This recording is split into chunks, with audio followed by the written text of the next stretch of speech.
Hey everyone. Well, we hiked in yesterday, and yesterday was the opener of General Mule Deer, one of the seasons here in Idaho. And so we hiked about 6.25 miles into a spot.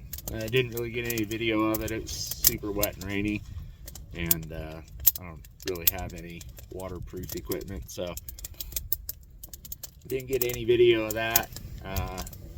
Set camp up last night, and then woke up this morning and the system's still pushing through, so it's been real foggy. Got a little bit of snow on the ground. I'll show you guys. A little bit of snow. It's about 11:30, and we're just kind of waiting for this system to push through. Should be through today, so hopefully it'll get through this afternoon and we can start doing some glassing in this basin. We have a basin on this side that we can glass, and it kind of swings around. This is a nice rock point, and then it comes around and continues on. And it continues on up this drainage for probably about 2.5, 3 miles. So a lot of country. It's big country. It's gonna be a lot of footwork to get anything out of here, but it's kind of how I like it. Makes it the challenge a little bit more. So as soon as we can start hunting, we'll check back in with you.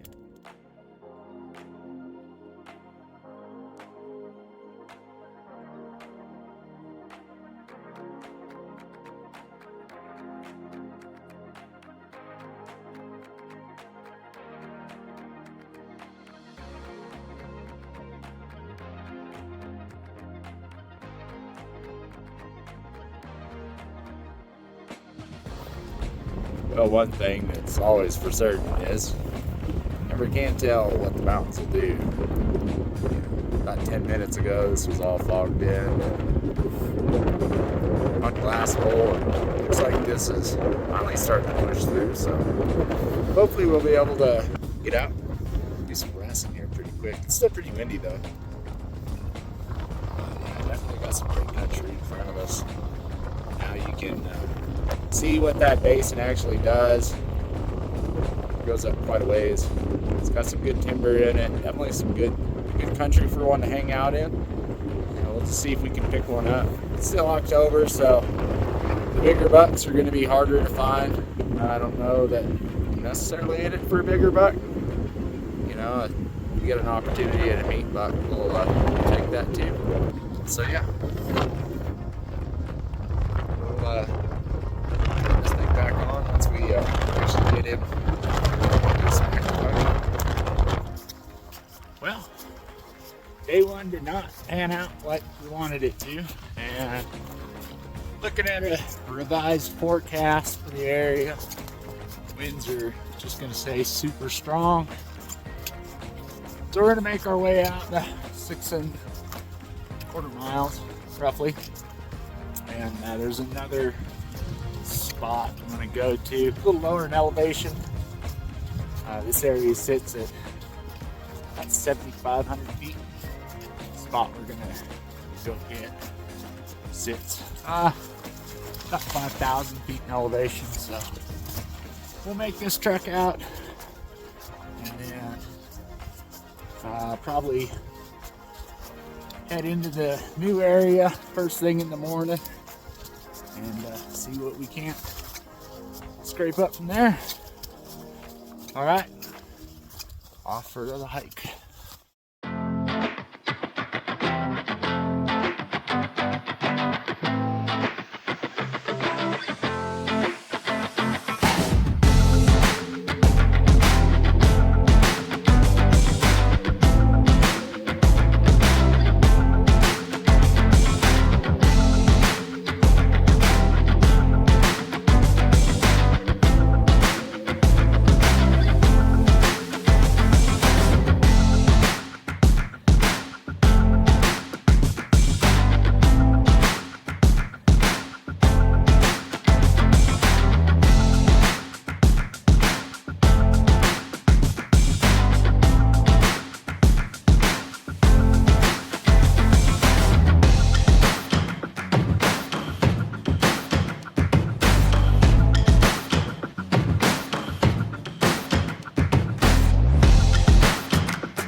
Day number 2, Idaho mule deer. So we hiked out yesterday from the higher elevation that we were at. We were at around 7,500, 8,000 feet. Super windy when we hiked out, and it started snowing again on us. It just snowed on and off all day, kept us fogged in. So I was willing to wait the snow and fog out. However, just looking at an updated forecast for that area, it was just going to stay pretty windy at that higher elevation. Winds yesterday were gusting 30 to 40 miles an hour, a little bit higher than I want to hunt in. Even if I did spot something, like just with that winds, I don't really feel comfortable shooting too far in those. So decided to hike out. I had a second area kind of picked out. I hadn't really ground truthed it or scouted it. So we hiked in today midday. It's probably about 11 o'clock when we started our hike in, and just kind of hiked around a little bit, just kind of getting a feel for the country. And as you can see, the weather is far better today. It's not nearly as windy. So kind of found a glass and knob here, and we're just overlooking a really big basin, a lot of country to glass, and honestly, we could glass something up that'd probably be way out of our reach to get today, but at least we'll kind of get to see what's in here. It's sparse timber, few pockets of heavier timber, and then a lot of open country. We started glassing around noon once we got up here, just picking shadows apart and picking the timber apart, just maybe hoping we could pick something up in the bed, but it didn't really work out for me. So we're getting about 5 o'clock now, 4:30, 5 o'clock, and kind of getting to that witching hour. Hopefully the shadows are getting a little bit longer here, so hopefully we'll see something coming out of its bed and working out into the open, and nothing else, just be able to see what's in this country and what this country has to offer. I have a third spot picked out, but this actually looks a lot better than what it did just e-scout, so I'm really happy with the area. Definitely probably going to spend a few days in here and see if we can't locate something. Yep, so little evening glass, and kind of my favorite time.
Alright folks, so we're headed back into that country that we were sitting on the other day, and just kind of looking to see what was in it.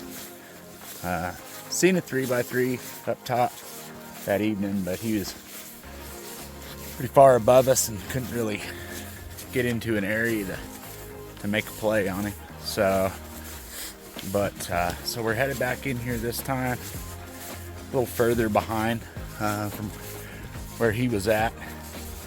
It's going to be probably about a 6-mile hike to where I want to camp and glass at.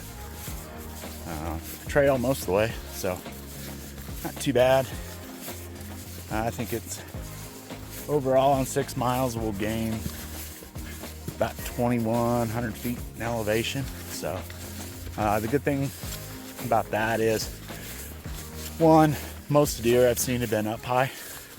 Haven't really seen any deer down low. I just think from the pressure, it keeps them up on those tops. Also, it's been pretty warm, so I think they're just kind of staying more in like a summer pattern. Temps have been in the 70s, even some a little bit in the 80s. We're supposed to see it cool down the end of this week. And then second good thing about that is if we are able to connect and actually get something, then, well, it's all downhill packing. So it won't have to go up, which is pretty good. I kind of like those pack outs. And it's not a steep downhill, so, it's just kind of gradual. So, yeah. We'll hike this trail in and get set up in our spot. Going in, probably about a 3 to 4 day hunt. So, got it all on our back and get up there and get set up, do some evening glassing and see what we don't come up with. So, if you guys are wondering what I take with me on like a 3 to 4 day hunt like this, with food and everything, my pack weighs probably, I didn't weigh it, but I'd say it weighs about 55 pounds, 55 pounds. So just because we're going up top, I'll pack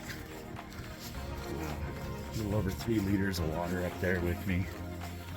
And I have food enough for 5 days, just in case we do connect and end up having to spend an extra day. As far as food goes, I always plan a day more than what I plan to stay, just because I don't want to be in a situation of the last evening having an opportunity and passing on it just because I don't have enough supplies to stay out there that night. So on a 4 day hunt like this, I pack 5 days worth of food. Pretty minimal clothing. As far as clothing goes, I have a sweatshirt and a puffy just in case it does turn cold. This season is kind of notorious for, it has 4 distinct seasons. And sometimes that can all happen in one day. So I've definitely had days here where it started in the 80s and it was snowing on you by the end of the night, or the end of the evening. So it does happen. I just prepare for that.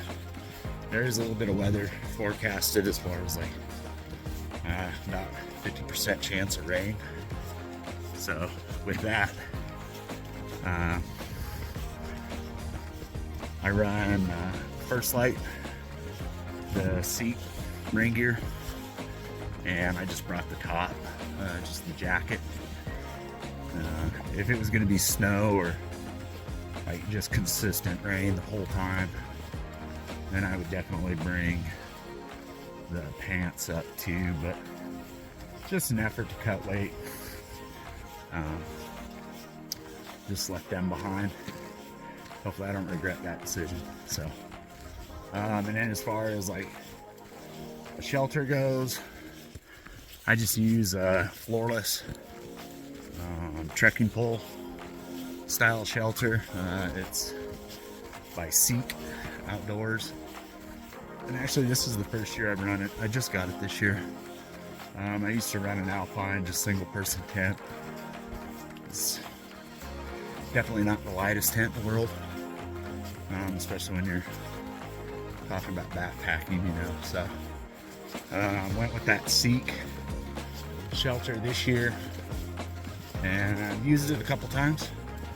So far I'm super happy with it. I guess my only complaint at first would have been the stakes that come with it. They're pretty lightweight, and this is real rocky country, so they just didn't hold up very well to getting pounded in the ground. I think if you had softer soil, they'd be fine. So I went a little heavier steak on it, but everything else about it I really enjoy. So, yeah. And then, you know, incidentals like have a kill kit, game bags, sleeping bag with the dry sack, stuff sack, and then the trekking poles, and then various odds and ends like you know, power bank, solar charged power bank, headlamps. I have a hand light. Also, the nice thing about the hand light that I carry is if I did get myself into a mess, it acts as a strobe. You can signal aircraft with it, and I use it in my day job and for signaling aircraft, and works very well. I've had helicopters pick me up at 3+ miles away with that, and just immediately they're on you. So it does dual purposes. That should I need it, you know, the hope is to never need it, but I'd rather have it and not need it than need it and not have it. So kind of my philosophy on that. Yeah, and then I run a mystery ranch pack. I've run this for about 6 years now, and really happy with it. It's packed a lot of meat, packed a lot of loads, but yep. And then, like I said, my main meals are Mountain House, backpacker pantry type freeze-dried meals. I have some soups that are done myself, and then just snacks, typical snacks. Yeah. So, spotting scope. I run a razor, Vortex razor. That's the smaller one, and then I run a pair of Viper 12x50 binos, tripod, all that kind of stuff. Yep. So if you're just kind of wondering what the gear that I carry is, that's the quick rundown of the list anyway.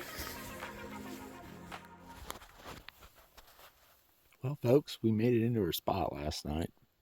I didn't really get any video of it. By the time we got in here, it's pretty dark, and so we set camp up.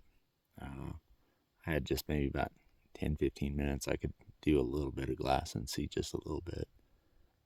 Didn't really see any deer last night, so we got the tent set up.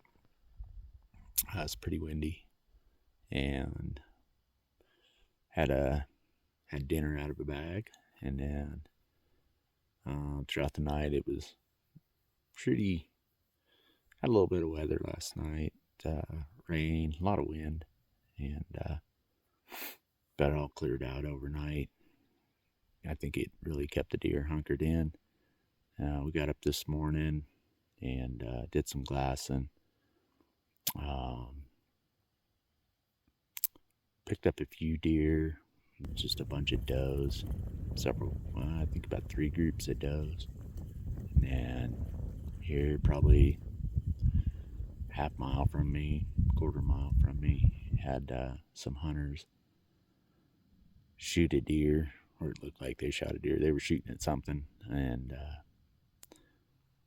but it's on the backside of the basin that I'm hunting, so they weren't actually in the basin that I am.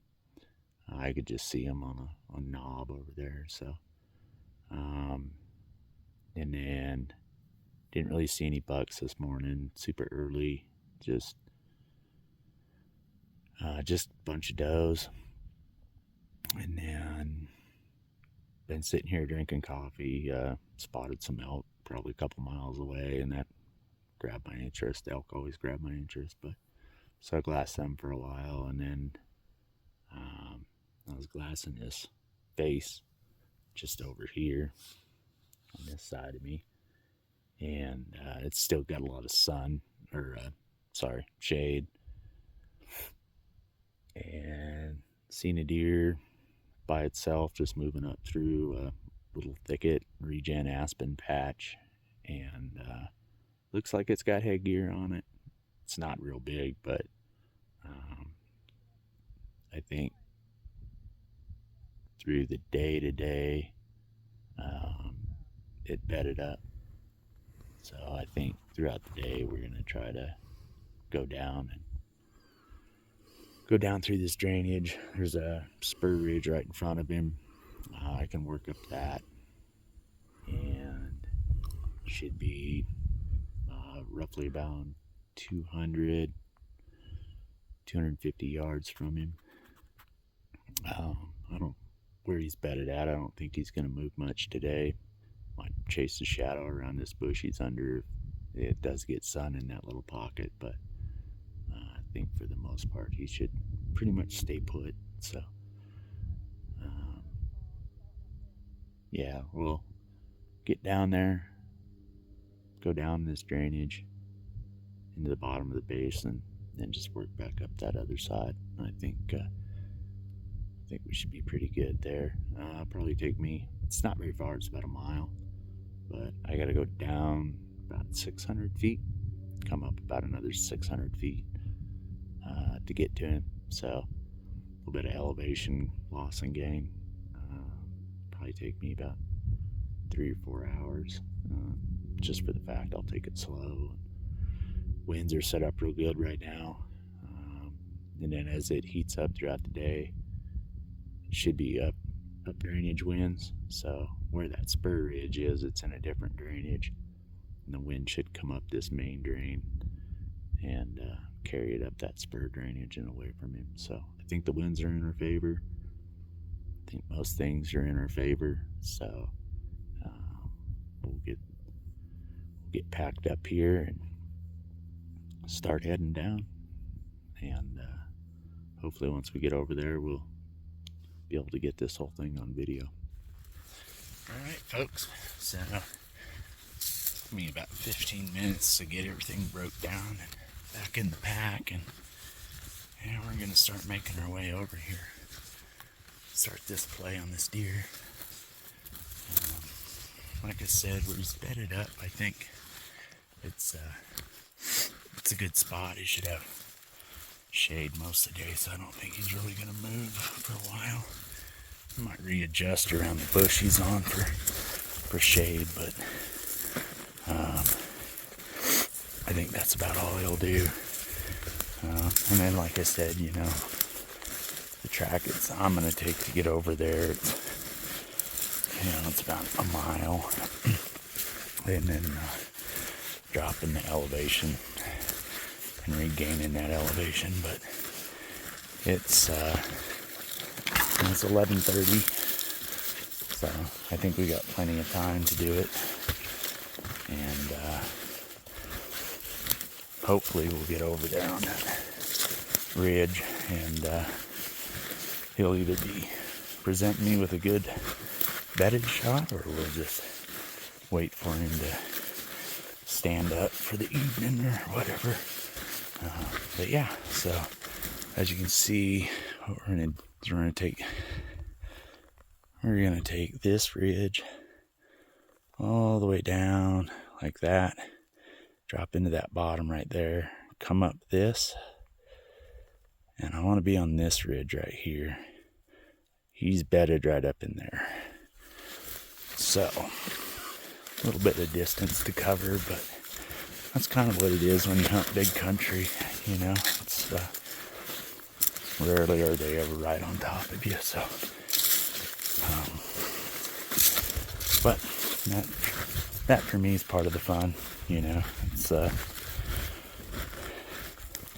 a challenge to get to them, and then we're 7 miles back in here, so it's a challenge to get them out to you, but it's all part of the hunt. So yeah, we'll see what we can do. I'm not very good at self-filming, so hopefully we can get this all captured on camera for you guys. Alright, well, and so the hike begins.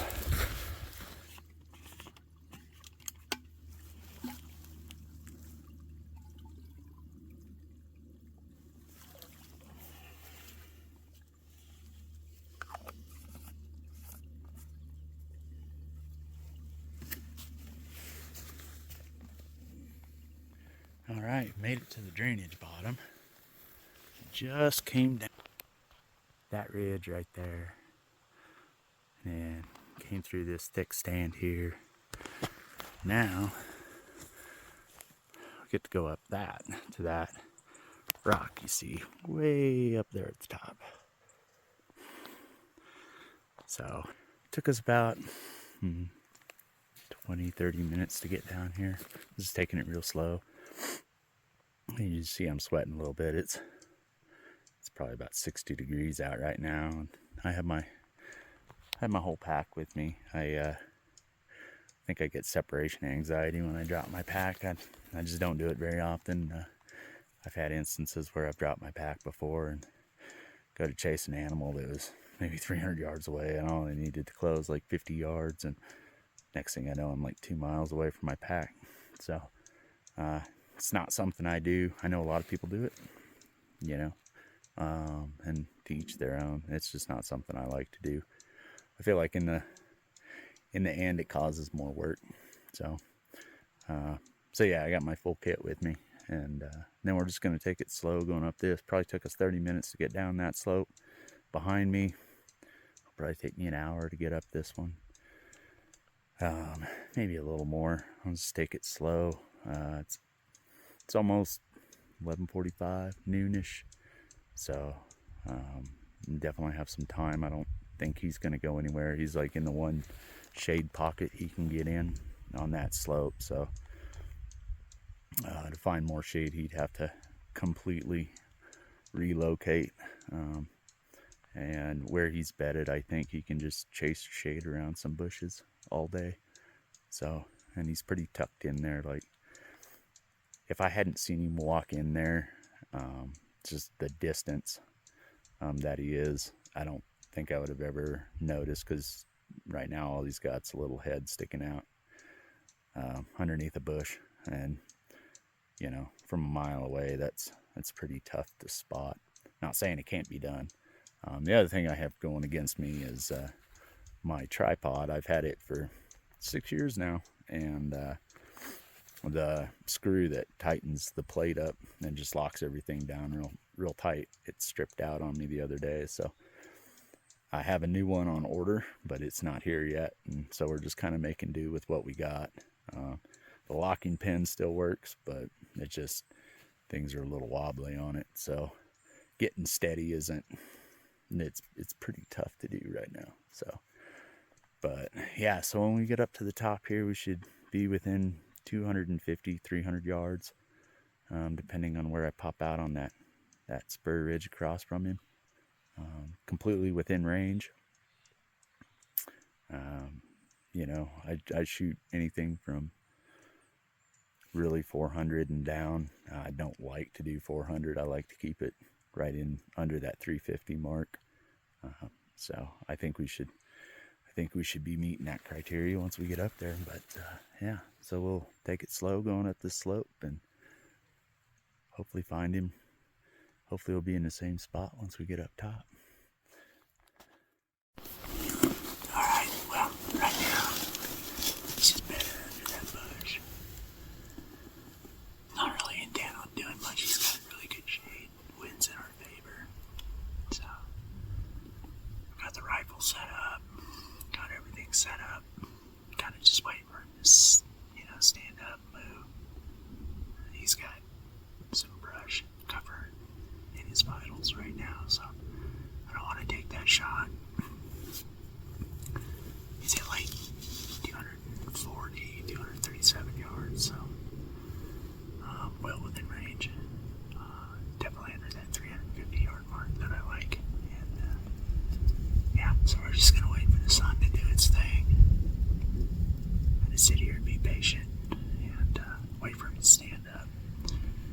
He's not in any hurry. He doesn't know we're here. So got this rock that I'm kind of tucked in next to, staying in the shade. I don't want to set any glass up in the sun right now. Just the angle of the sun, I'm afraid it might flash him, and that could have some detrimental effects. He wouldn't like that too well, probably. So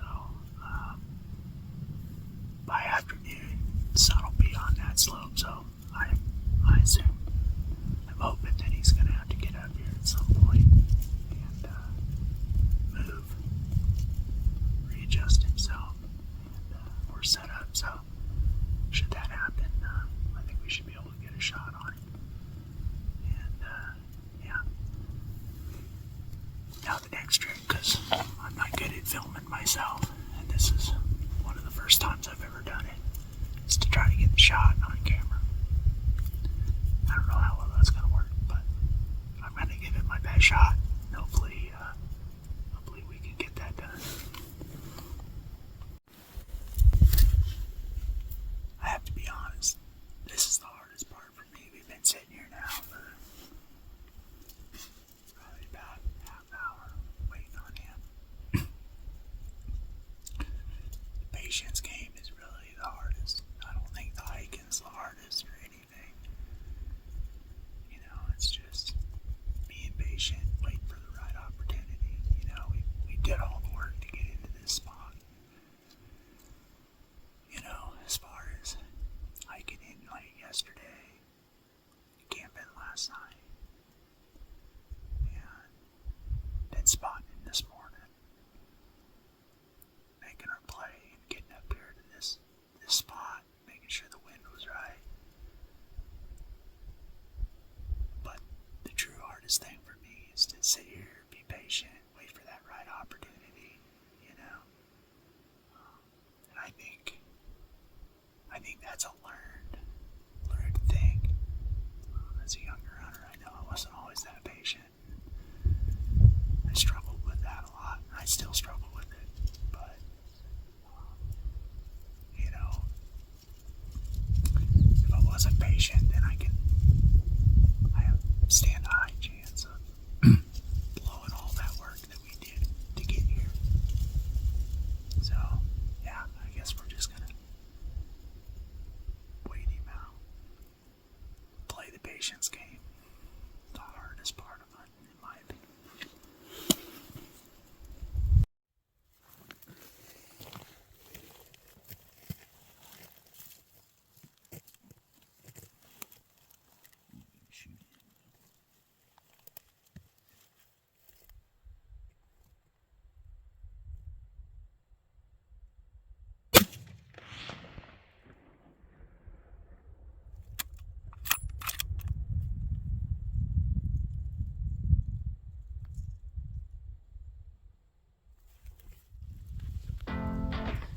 All right, folks, mule deer hunt done.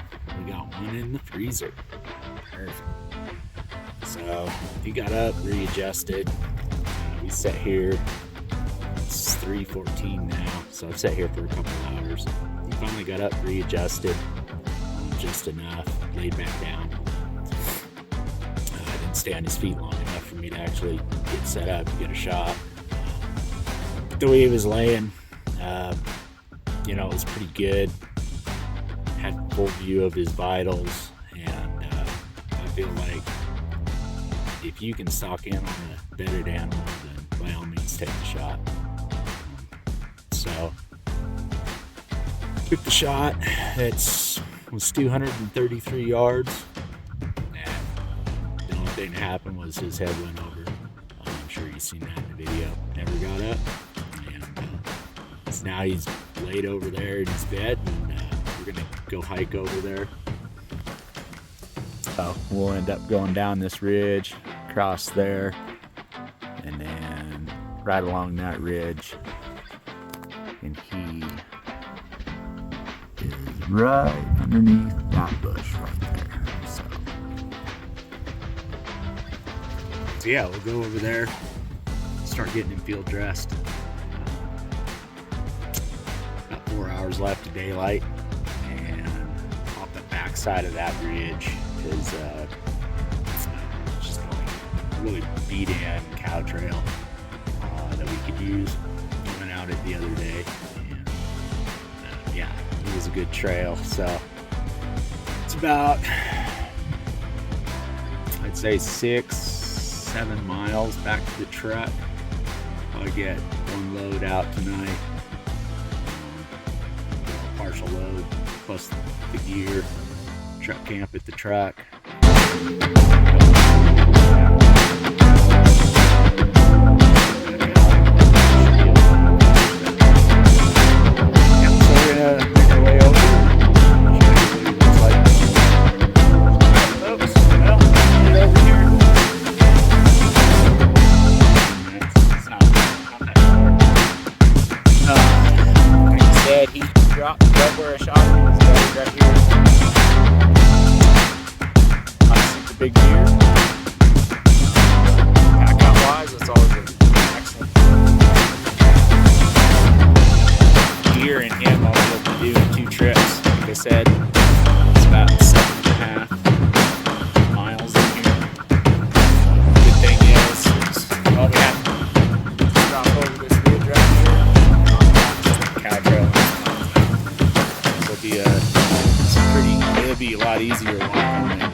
Makes everything complete to me.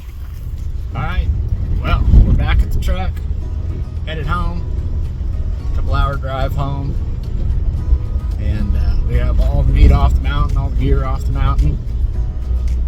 Pack out ended up being 10.5 miles, as what Onyx says is it was tracking me. It seems odd because yesterday said 6 miles in there, so I don't know how the GPS and all that is. Doesn't seem to, the math doesn't seem to add up on it, but that's what Onyx said, so that's what I'll go with. It's 10.5 miles round trip. It's mostly all elevation loss. Didn't get much video of the pack out itself just because it's a lot of hiking and it's not really exciting. But I did want to show or talk about at least the pack out, just because I don't feel like in a lot of hunting videos they bring that up. And I mean, they bring up that there's a pack out involved, but they don't really ever talk about what it actually consists of. I think there are people out there that are under this misnomer that it's like just load it up with your kit, your gear, and head off the mountain. Logistically, it's a little bit more complicated than that. I try to have a plan before I ever shoot an animal, so and I always plan on when I have to pack it out myself. I do have friends and other avenues that could help me come pack out if I needed it, but other people have obligations and lives as well, so I don't ever count on it. It's definitely appreciated when they do, but I just count on it's going to be me and this is what I have to do. So it's also, for me, it's also a part of the hunt. It's a fun part of the hunt. It's a challenging part of the hunt. It's probably the most challenging part of the hunt. But that's what hunting big country in the West is all about to me. So, but yeah, so like I said, I just wanted to show it, talk about it at least. And if you live in other areas of the country and you are planning a hunt out here, like a DIY hunt or something, it's just something to take into account. And if you have any questions about it, you can always message me on Instagram, and I will absolutely answer all the questions that I can. Apex Wild. So, one mule deer hunt down, and here elk season starts here in a couple 3 days. So we'll be going home, getting this deer in the freezer, and then getting everything reset, restocked, and ready to go again for elk season. So elk season's my favorite personally, so I can't wait. I'm excited for it. And I'll definitely be doing my best to carry you guys along on that hunt as well. Like I said, I'm not very good at this self-filming thing, so starting to get the hang of it. Or I wouldn't say I'm getting the hang of it, but I'm starting to get an idea of how to do it, at least. But anyway, stay tuned. We'll be doing an elk hunt next.